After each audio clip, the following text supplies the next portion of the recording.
Драги ученици, јас сум наставничката Андријана Јорданова. Денес имаме час по природни науки. Овој час е наменет за учениците од трето оделение.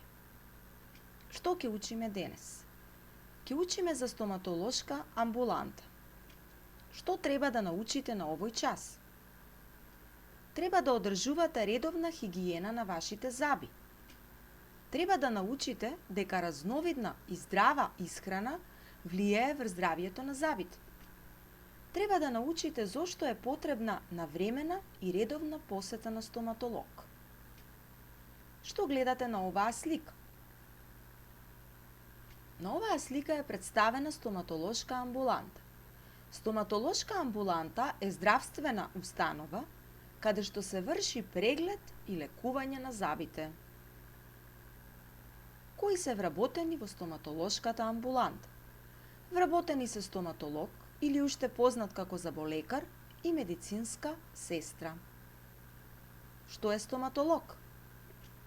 Стоматолог или заболекар е медицинско лице кое се занимава со грижа и лекување на болестите на устата и забите. Медицинската сестра пак му помага на стоматологот во работата, како што се забележува и на втората слика. Ова е ученикот Марко. Марко треба да напише состав за здравието и добрата физичка форма. Тој отишол во стоматолошка амбуланта. Зборувал со медицинска сестра и заболекар за тоа како треба да го одржи здравието на забите и им поставил најразлични прашања. Првото прашање кое го поставил Марко е како да имаме здрави заби и блескава насмевка. Стоматологот му одговорил дека најважно е да се четкаат забите 2 пати дневно, 2 до 3 минути со средно мека четка за заби и со паста што содржи флуор.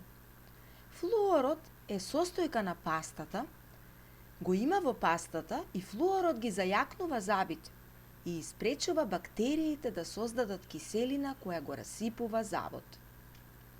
Зошто треба редовно да одиме на заболекар? Најважно за здравието на вашите заби е редовно да го посетувате вашиот стоматолог. Докторите најдобро може да го следат здравието на вашите заби, а со тоа и да ви дадат корисни совети. Никогаш не ја одложувајте посетата на стоматолог, бидејќи болката може да се појави во моменти кога најмалку очекувате, како што е случајот и со ова дете на сликата. Со чистењето на забите го отстрануваме и забниот камен. На втората слика се забележува забниот камен, кој се гледа со ова огледалце на стоматологот. Дали со четкањето на забите целосно го отстрануваме забниот камен? Некои бактерии живеат во празнините меѓу твоите заби. Твојата четка не може секогаш да ги достигне, но чистењето со забен конец ќе го направи тоа. На сликата е представен забен конец, а на втората слика е представен начинот на чистење на забите со забен конец. Следното прашање на Марко е зашто служи течноста за плакнење уста. Оваа течност што ја гледаме на сликата служи за да ги убие бактериите што останале по четкањето. Како што е случајот со оваа бактерија на сликата.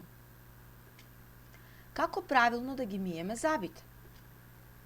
Треба да ги чистите забите со бавни кружни движења. За жал, повеќето луѓе ги четкаат своите заби неправилно, поточно користат хоризонтални движења, лево-десно, но тоа е неправилно. На секој заб треба да се задржите околу 10 секунди. Колку често треба да ја менуваме четката за заби? Четката за заби треба да се менува на секој 3 до 4 месеци или порано, ако влакната изгледаат истрошено. Освен одржување на правилна хигиена на забите, што друго влијае да имаме здрави заби? Прашал Марко. забележуваме дека тоа е храната. Храната и начинот на исхрана играат огромна улога во правилниот раст на забите и нашето здравје. Кој е главниот виновник за појава на кариес на забите кај децата? На сликата забележуваме неколку запчиња. Едното од нив е многу тажно, бидејќи има кариес на забот. Главниот виновник за појава на кариес кај децата е шеќерот, односно храната богата со шеќери, но и тогаш кога не се четкаат правилно и редовно забите. Храна богата со шеќери е чоколадо, колачи, сладолед, газирани и други пијалоци. Која храна е добра за забите? На сликата забележуваме млечни производи. Значи, млекото и млечните производи, како природен извор на калциум, играат важна улога. Особено е корисно и сирењето за забите. Што забележуваме на оваа слика? Забележуваме овошје и зеленчук. Стоматолозите го препорачуваат витаминот А, кој го има во овошјето и зеленчукот и е многу корисен за забите. Тиквата, морковот, младиот компир, брокулата, кајсии, домат и друго. Колку често луѓето треба да одат на стоматолог? Редовните посети на стоматолог на секои 6 месеци се од големо значење во борбата и заштита од кариес. Дали треба да се четка и јазикот? Важно е редовно четкање на забите, но и чистење на јазикот. Постојат четки со посебен дел за јазикот, со кој треба тој да се чисти. На тој начин ќе ги отстраните бактериите од устата. Марко, освен што поставувал прашања, дознал и многу интересни работи од стоматологот. Дознал нешто интересно и за лавовите. Лавовите јадат листови и други зеленчуци за да ги одржат забите во добра состојба. Потоа, Марко дознал и зошто биле измислени житните снеголки. Џон Келок ги измислил житните снеголки за некој пациент кој што имал лоши заби. Кое овошје може да ни помогне да имаме бели заби? Забележуваме, тоа се јагодите. Звучи необично, но јагодите се овошје кое може многу да помогне при избелување на забите. Изгмечени, јагодите треба да се нанесат на забите и да се истријат.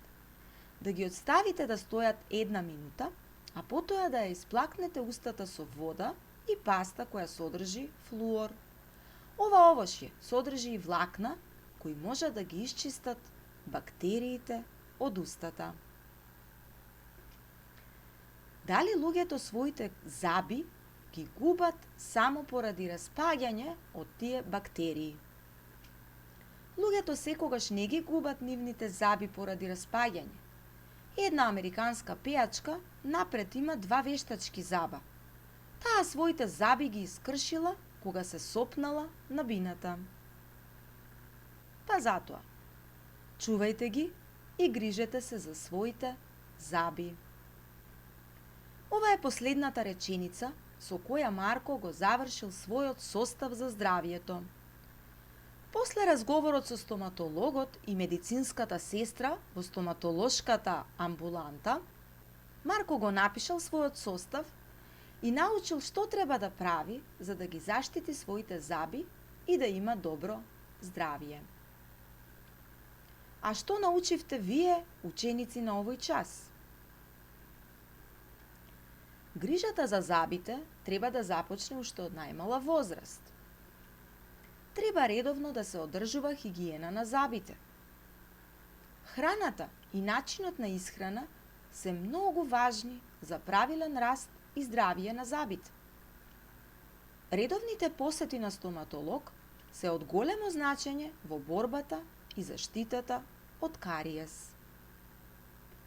И на крај, активно за вас, ученици. Можете да напишете дневник за здрава дневна исхрана.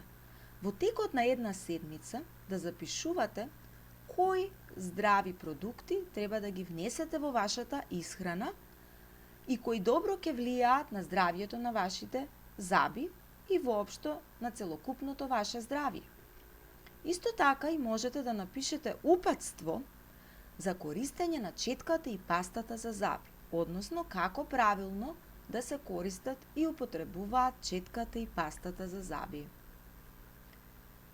Драги ученици, се надевам дека овој час ви беше интересен. Ви благодарам на вниманието.